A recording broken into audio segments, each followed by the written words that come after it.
इराणचा इस्रायलवरती बॉम्ब हल्ला सुरूच आहे। इराणनं क्षेपणास्त्र आणि ड्रोन्सनी 83वी खेप इस्रायलवरती टाकली आहे। इराणनं या क्षेपणास्त्रांवरती आभाराचा संदेशही लिहिला होता। समर्थन करणाऱ्या देशांचे इराणनं आभार मानलेले आहेत।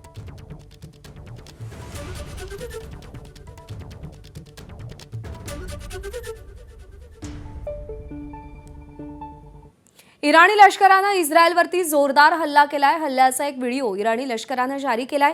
इराणी लष्कराचे अधिकारी क्षेपणास्त्र डेपोमध्ये नमाज पढतानाही या व्हिडिओमध्ये दिसतायत। ربنا لا تزغ قلوبنا بعد إذ هديتنا وهب لنا من لدنك رحمة إنك أنت الوهاب الله أكبر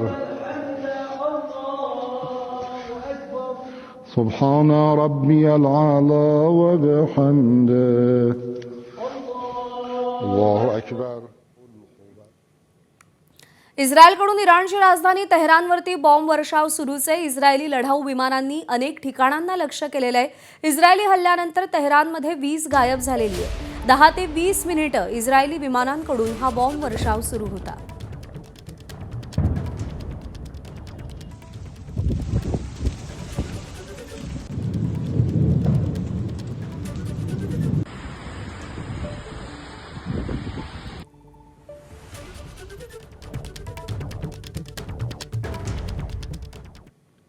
आखाती युद्धाला 27 दिवस पूर्ण होताना इराण आणि इराक दरम्यान फोनवरून चर्चा झाली आहे। इराणवरचा हल्ला हा आखातातील सगळ्या मुस्लिम देशांविरुद्धचं युद्ध आहे असा गर्भित इशारा देणारं वक्तव्य इराकचे अध्यक्ष अब्दुल लतीफ राशिद यांनी या चर्चेनंतर केलंय। आखातात आजवर इराण आणि इराक कधीच एकत्र आलेले नाहीत। इराकमधील सद्दाम राजवट उलथवल्यानंतर तिथे अमेरिकेच्या मर्जीतील सत्ता आहे। इराकमध्ये अमेरिकेचा तळ सुद्धा आहे। त्या स्थितीत इराकच्या अध्यक्षांचं हे वक्तव्य अत्यंत महत्त्वाचं ठरतंय। दरम्यान कोणत्याही हल्ल्यापासून स्वतःचा सक्षमपणे बचाव करण्यासाठी इराण कटिबद्ध असल्याचं इराणचे अध्यक्ष मसूद पेझेशकियन यांनी म्हटलेलं आहे।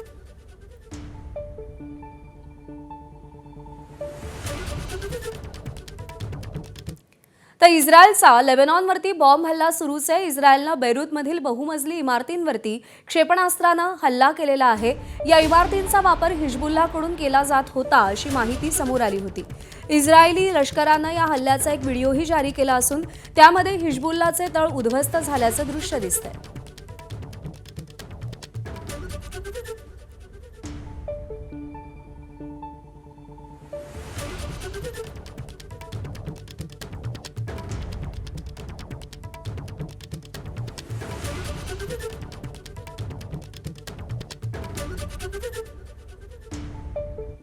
तर इस्रायलनं लेबनॉनवर पुन्हा एकदा हल्ला केलाय। राजधानी बेरूतमधील निवासी इमारतीला लक्ष्य केलंय। दक्षिण बेरूतच्या निवासी भागामध्ये हे हवाई हल्ले करण्यात आलेले आहेत।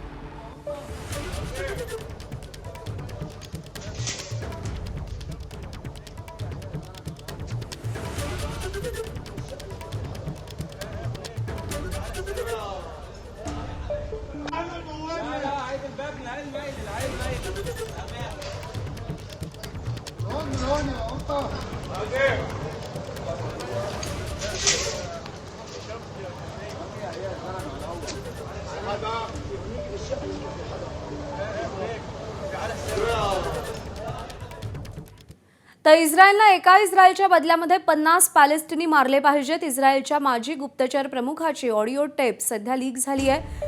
अहरोन हलीवा या निवृत्त गुप्तचर प्रमुखाची ऑडिओ टेप लीक झालेली आहे। 7 ऑक्टोबरच्या हल्ल्यानंतर एकाच 50 बळी घेतले पाहिजेत असं ते म्हणालेले होते। गाझापट्टीत मारलेले 50,000 ही आपली गरज होती असंही हलीवा यांनी म्हटलंय।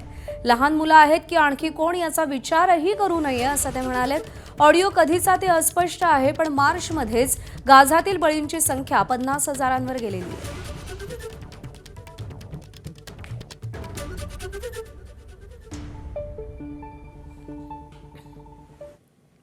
लेबनॉनमधील हिजबुल्ला विरोधात इस्रायलची कारवाई जोरात सुरू आहे। इस्रायलनं या भागात मर्कवा रणगाडे घिसवलेले आहेत।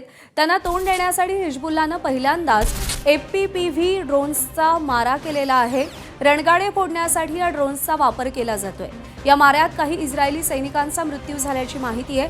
हिजबुल्लानं 100 रॉकेट्सचाही इस्रायलच्या पूर्व भागामध्ये मारा केलाय।